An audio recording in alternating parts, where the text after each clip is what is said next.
everyone, this is Tammy with Crafty Southerner, and today I am going to show you how to work this beautiful Elizabeth stitch.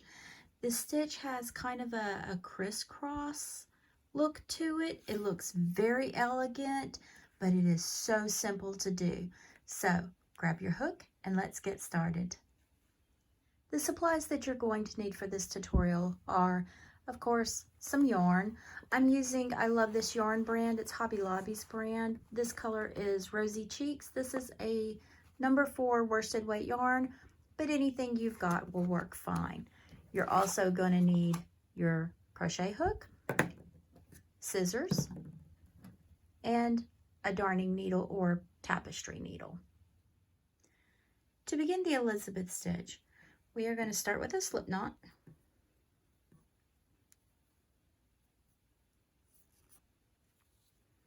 And we are going to chain a multiple of 2 plus 4. So let's do 1, 2, 3, 4, 5, 6, 7, 8, 9, 10, 11, and 12. All right, I've done 12, but you do as many chains as you need to get to the length of your project. Now we're going to add 4 chains at the end.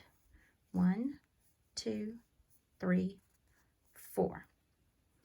We're going to go into that 4th chain from your hook. Remember, that never counts as a chain.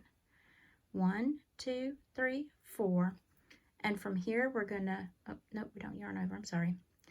We go straight in, 1, 2, 3, 4, make sure I'm getting the right chain. Then we yarn over. Pull up. We're going to yarn over, go back into that chain, yarn over, and pull up. And at this point, you will have 4 loops on your hook. You're going to yarn over and pull through all 4 of those loops and chain 1. Skip 1, and let's go do the same thing in the next one. Go in, grab the yarn, pull up a loop, yarn over, go in, grab the yarn, pull up a loop, yarn over, and pull through all 4 loops on your hook. And chain 1.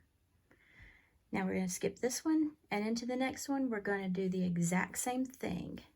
Yarn over, pull up a loop, yarn over, go back in, yarn over, pull through all 4, and chain 1. We're going to do this all the way down.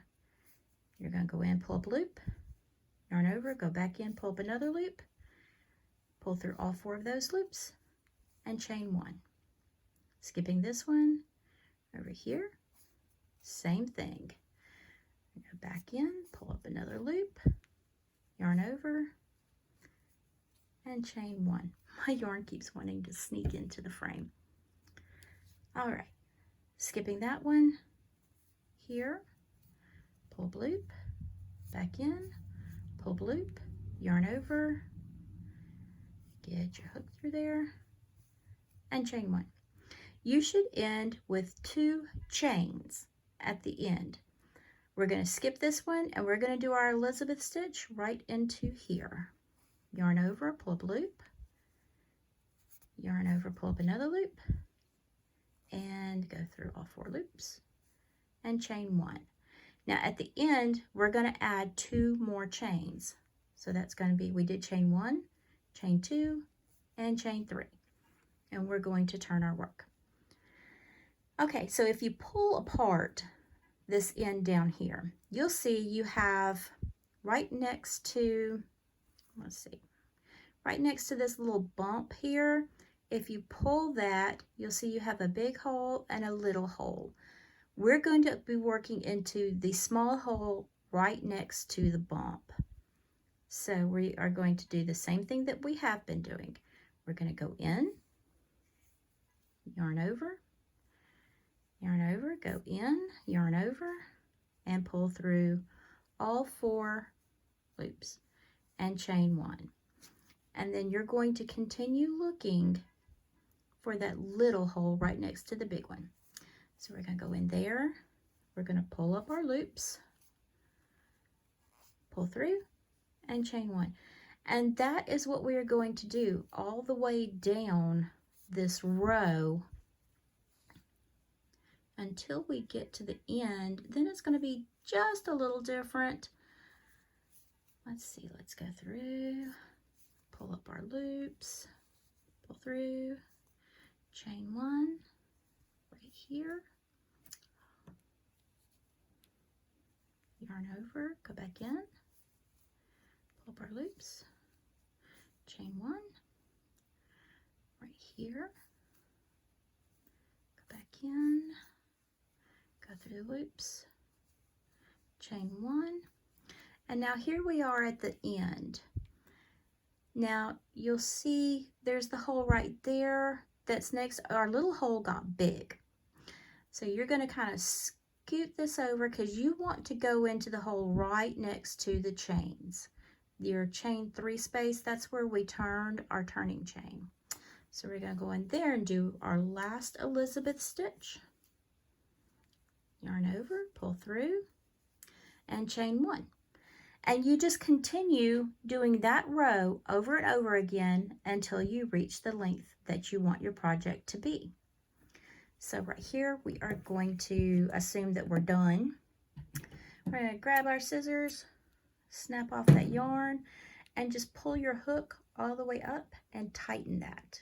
And then you've got it pretty secure. All right, we're going to go in and we're just going to quickly go through and hide our ends. Now, I love working with this stitch because it's so easy to hide the ends. There's so many little stitches you can go up and down through. So I'm gonna pull through there. We're gonna go back through just a few. Now I'm only gonna go through twice. Oh, I caught a little string right there. I'm only gonna go through twice, but if you were doing this, say for a baby blanket or a hat or whatever, you're gonna wanna go through more than just twice. And we'll very quickly do this end over here. Let's get that needle threaded. Comment down below, do you call this a darning needle or a crochet needle or a tapestry needle? I've always called it a darning needle. I could be wrong, but we're just gonna slide it through. We're not gonna really work it in there real well. Tug that a little bit. And there you have the Elizabeth stitch.